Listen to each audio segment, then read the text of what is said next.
เราจะเข้ามาติดตามเบิ่งเนาะทั้งครอบครัวเอ้ยบัวสีแล้วก็ทั้งสร้างเพื่อเฮ็ดเฮือนเนาะแล้วก็มื้อนี้สิได้มาจ่ายค่าไม้เขาอีกเนาะพี่น้องเนาะอันน่ะไม้เส้นเนาะ8โต้แล้วก็แป้นอีก20แผ่นพี่น้องเอ้ยเนาะว่าตัวนี้ยัดมันบ่พอพี่น้องเอ้ยเวลาเขาสั่งไม้20แผ่นเนาะผู้ที่สร้างเพิ่นก็เริ่มกบไม้แล้วพี่น้องเอ้ยนี่พอสูบเอาสิเลยเนาะโอ้หุ่นทั้งลูกเผื่อก็เป็นคนตักโอ้คักอะไรเนาะบัดนี้เนาะข้าพเจ้าก็คักอยู่คักเมื่อยแต่สูบไปแล้วเนาะพลัง ออกกำลังกายบ่เป็นหยังดอกพลังยังแห้งอยู่ท่านเป็นไงเมื่อยจะตะโกน ชูบออกกำลังกายหักอยู่เนาะทุ่มเหมือนเขาแรกแล้วพี่น้องเลยผักตัวนั้นจะตัดแล้วตัดเมื่อวานโอ้ผักบกนะเขาจะซุ่มไปได้เกลือเป็นนัวได้ถุงได้เกลือได้ถุงนึงเป็นนัวเลยถุงใหญ่เป็นนัวถุงใหญ่แม่น60,000นะพี่น้องเลยเอาไปแลกเกลือจนได้เนาะนี่นี่เก็บมัดหวานนี่ไรได้19มัด19 มัดแม่รวมทั้งหมดผักบงได้ขายจักแสนวันนี้ก็ได้100,000พอดี100,000ป้ายแต่ให้เพิ่นขายให้แน่โอ้ดีนี่แหละช่องทางกันการหาเงินหาคำพี่น้องเอ้ย48กับ8เนาะ18 โตแป้น20แผ่นรวมแผ่น2แผ่นโอ้ขอบใจเด้อรวมให้ดูหาแผ่นละ80บ่แป้นอันนี้แผ่นละ60เนาะรวมพอดีเป็นเท่าไหร่นี่2,80,000พี่น้อง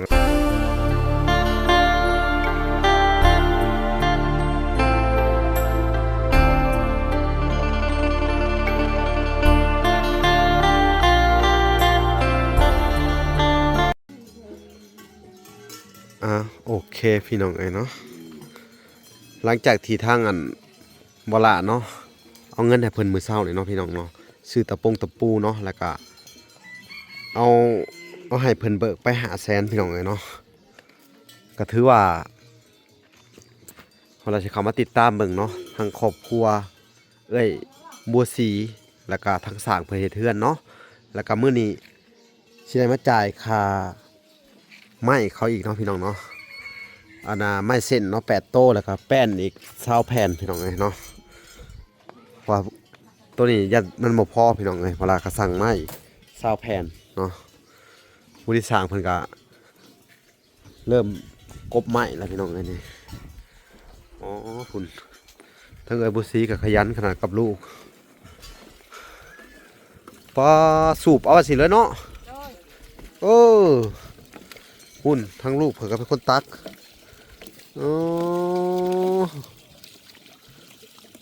คักอะไรเนาะบัดนี้เนาะข้าพเจ้าก็คักอยู่คักเมื่อยแต่สูบไปแล้วเนาะพลัง ออกกำลังกายบ่เป็นหยังดอกพลังยังแห้งอยู่ท่านเป็นไงเมื่อยจะตะโกน ชูบออกกำลังกาย โอ้ใส่ข้างมาเลยเนาะโอ้ให้ลูกแม่ย่าเป็นคนหดต้นไม้เนาะขักอะไรพี่น้องนี่สูบน้ำหดพักพี่น้องเลยหดเศร้าหดแรกวะนี่อ๋อเนาะออกกำลังกายจนพร้อมเนาะมาสิสูบซอยมาจับกล้องนะมาดูสิออกกำลังกายลองมือสิมือมั้งนักวะมาลองจับกล้องคอยดูสิสูบให้พี่น้องเลยจับซื้อเนาะเพราะว่า บ่ได้ออกกำลังกายโดนเติมเลย ลองสูบผม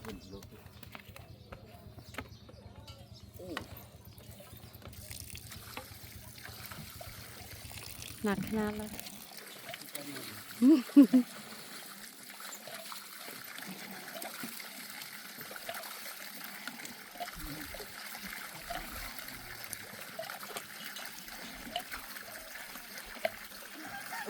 พอแห้ง แห้งเนาะ แมนมันหนัก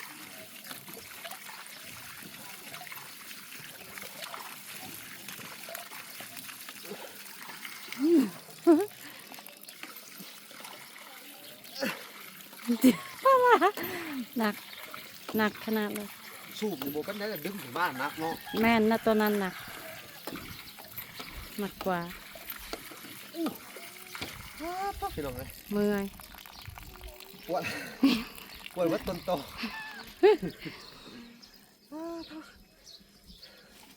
นักพอแล้วเนาะ แม่น เอาไหมอีกรอบหนึ่ง อืม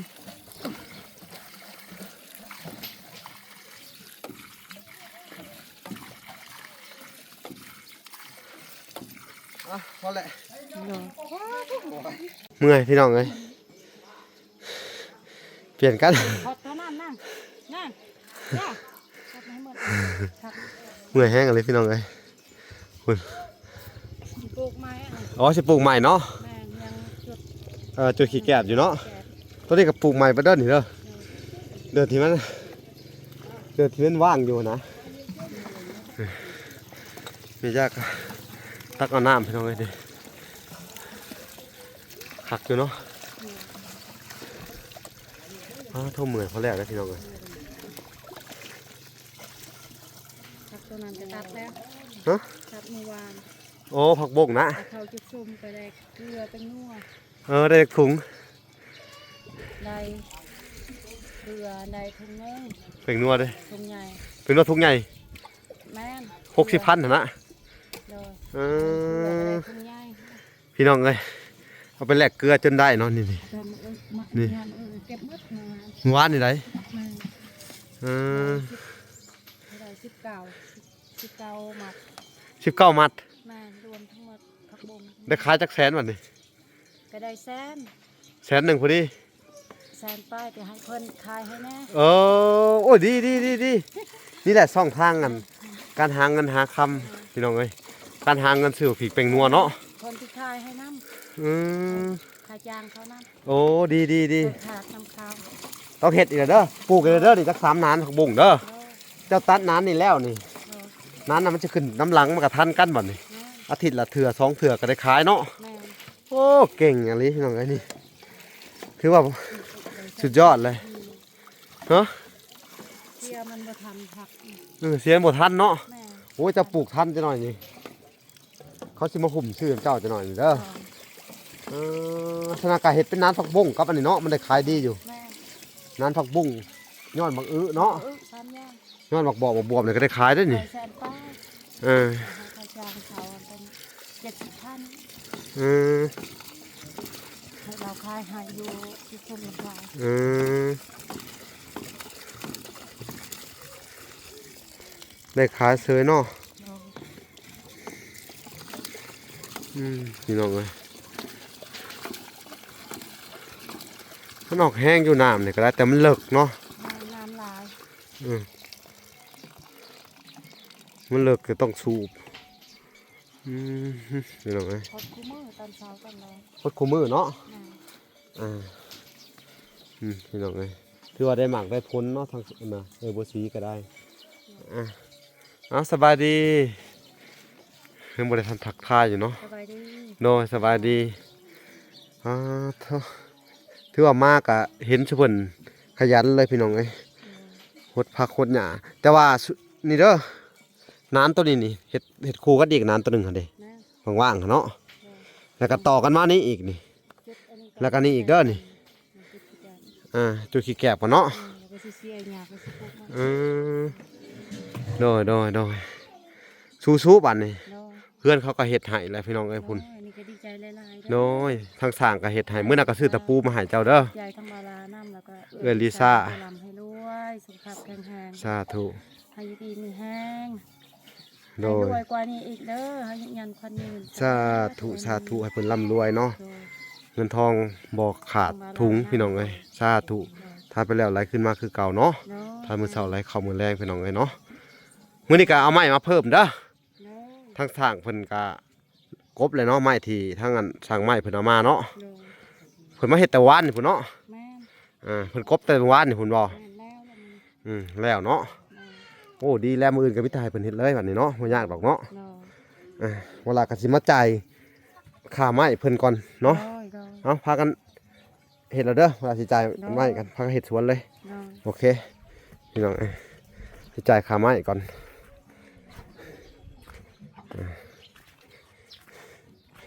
ว่าสั่งไม้48มาพี่น้องเอ้ย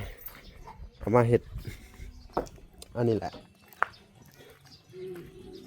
เฮ็ดเส้นเนาะเส้นผาสบายดี สวัสดี คือว่าไม้48 48กับ8กับ8เนาะ48ได้8โตะแป้น20แผ่น แผ่น รวม แผ่น2แผ่น โอ้ขอบใจเด้อรวมให้ดูหะแผ่นละ80บ่แป้น โดย อันนี้แผ่นละ60เนาะ โดย รวมพอดีเป็นเท่าไหร่นี่ 2,80,000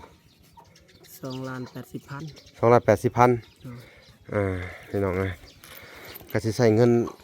นี่แหละพี่น้องเอ้ยเงินเอลิซ่านี่แหละพี่น้องเอ้ยเนาะว่าทางสร้างมื้อน่ะก็เบิกไป500,000พี่น้องเอ้ยเนาะ2 ล้านเนาะ โดย กับ80,000ทอน20,000 เอา2ล้าน50ก็พอ อ๋อขอบใจสาสร้างกันได้เด้อ2,50,000เนาะโอ้ตักสวยเหลืออันนะคนถูกข์ยากเลยเด้อขอบคุณหลายๆขอบใจเด้อสร้างเด้อ โดยขอบใจ เอาโอเคสร้าง สิเมื่อก่อนเด้อ โอเค เฮ็ดเวียกเลย เอา มื้อเช้าเนาะ มื้อเช้ากลับไปส่งอันนะไม้เนาะพี่น้องทางไม้น้องลินดาน้องเวลาก็ได้สั่งไว้ไว้แป้นเนาะ โดย ไปครับ โต๊ะละแสนนะเขาบอกกัน50บ่ 50 อืม มันเป็นนาน้อย โอเคไปโชคดีเด้อนี่พี่น้องเอ้ยเวลาก็จะมาติดตามเบิ่งเพิ่นนี่เฮ็ดเทือนเฮ็ดชานพี่น้องเอ้ยนี่แหละไม้ที่ทางสร้างไม้เพิ่นมาส่งแล้วก็กองนี่พี่น้องเอ้ยไม้งามพี่น้องเอ้ยไม้ย่างอย่างดีเลยเนาะนี่ปอเถอะสวัสดีแม่ย่าดีเพชรสวัสดีเอาน้องบ่เถอะเอาน้องพี่น้องนี่แหละเพิ่นลื้อออกแล้วก็สิเริ่มเฮ็ดเลยนะพี่น้องเนาะทางสร้างเพิ่นก็กบไม้ไปเทียมห้อยเลยทางน้องดีเพชรกับแม่พี่น้องเอ้ยถือว่าขยันเนาะปลูกผักจนได้ขายพี่น้องเอ้ยเนาะแลกพริกแลกเกลือแลกเป็นนัวโอ้ขายเที่ยวหนึ่งเที่ยวละแสนปลายก็โอเคแล้วเนาะหวานใหม่เด้อจัก4 นานเด้อ โดย และพักตัวน่ะเด้อ โดย พักหอมใบมนน่ะได้ขายดีขนาดได้ตัวน่ะกะ โดย โอ้ดี ที่บ้านชักได้มนต์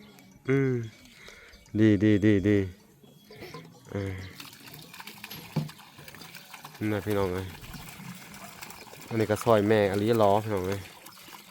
เนาะคัก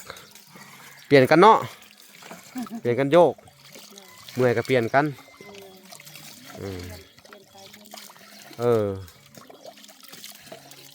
นี่พี่น้องเอ้ย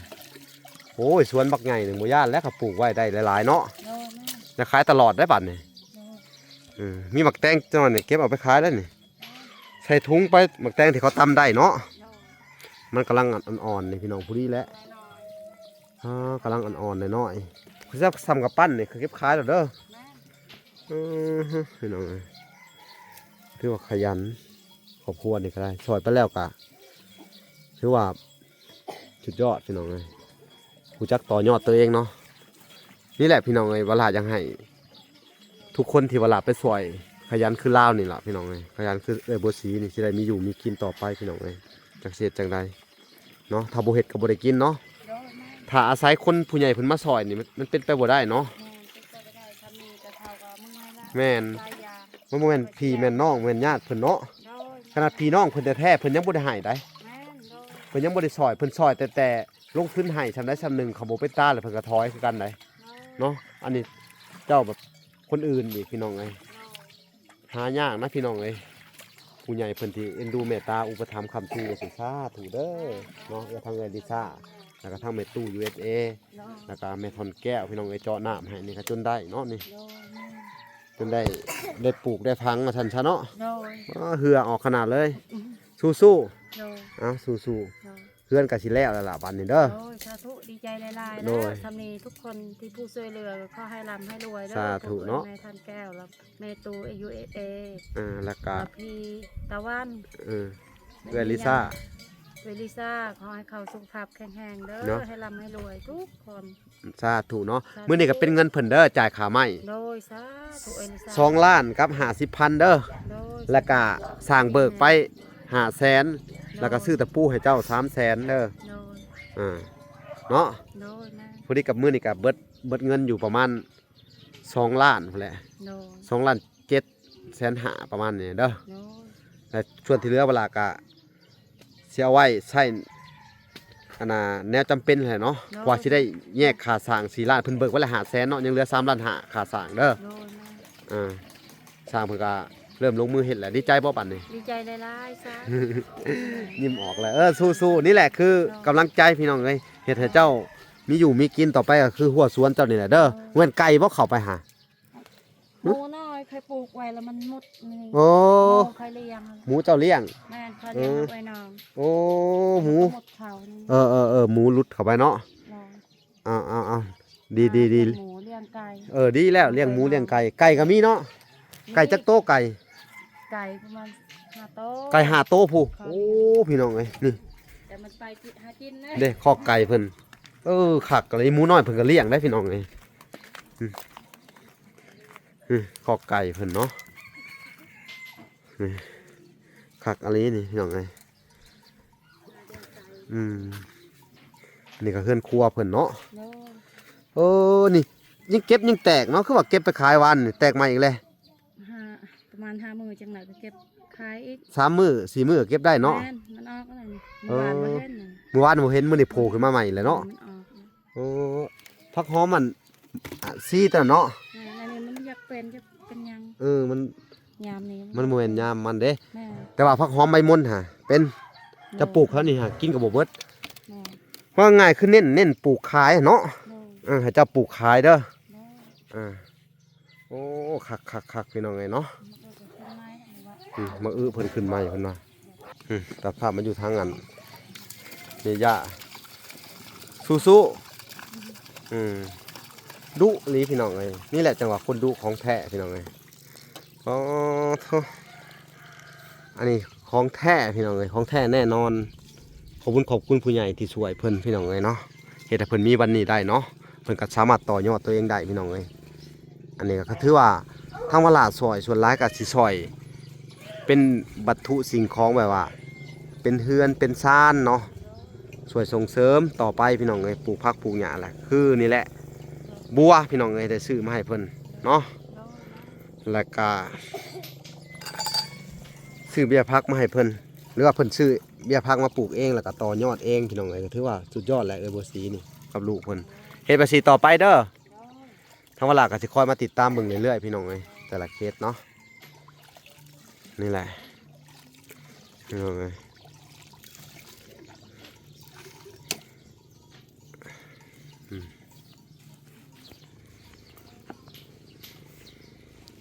ถ้าเกิดว่ามะกระโพดมันแก่แล้วฮักออกแล้วก็ปลูกมาพริกต่อไปเด้อแต่ว่าเน้นๆเอานานพักกันแหละต้นที่เจ้าได้ขายไว้ฮะอันนี้ปลูกเอาคือเขาเอาเด้อไปขอเบี้ยเขามาหลายๆแล้วก็มาปลูกเห็ดเป็นแถวเห็ดคือดำน้ำแล้วมันจะขึ้นมันจะจี้ๆกันแล้วเขาตัดเลยเอามีดตัดไปตัดปวดแล้วก็มัดเอาย่างมัดโหลดผักบุ้งนี่มันก็ขึ้นเองจะหน่อยนี่ผักบุ้งอ่ะ ผักบุ้งฮะ แม่ ขายดีขนาด ขายดี19 มัด 19 มัด อ่า ญาติกันหึ่นเลย ขึ้นเลยทั้ง ปอ หมดตอนแรกก็หมดเลย ตอนแรกเบิดเลย หมดเลยบ่พอ ว้าพี่น้องคักอันนี้ได้สันนี่ เอาเข้ามาตอนแรกก็หมด อืม คักอะไร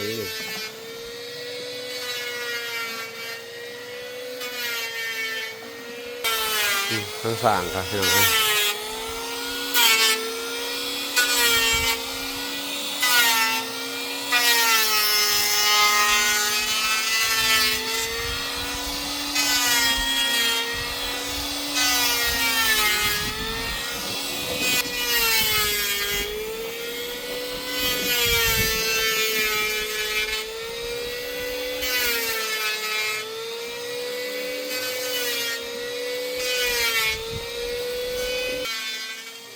โอเคพี่น้องเอ้ยบัดนี้ก็สิปล่อยให้ทุกเพิ่นเฮ็ดเวียกไปเนาะเวลาก็สิได้ขอตัวก่อนเด้อขอตัวกลับก่อนเนาะพี่น้องเอ้ยฝากไว้ติดตามคลิปตอนต่อไปเนาะพี่น้องเอ้ยคลิปนี้เวลาขอกล่าวคำว่าสบายดีเนาะและสวัสดีพี่น้องเอ้ยพอกันใหม่คลิปหน้าบ๊ายบาย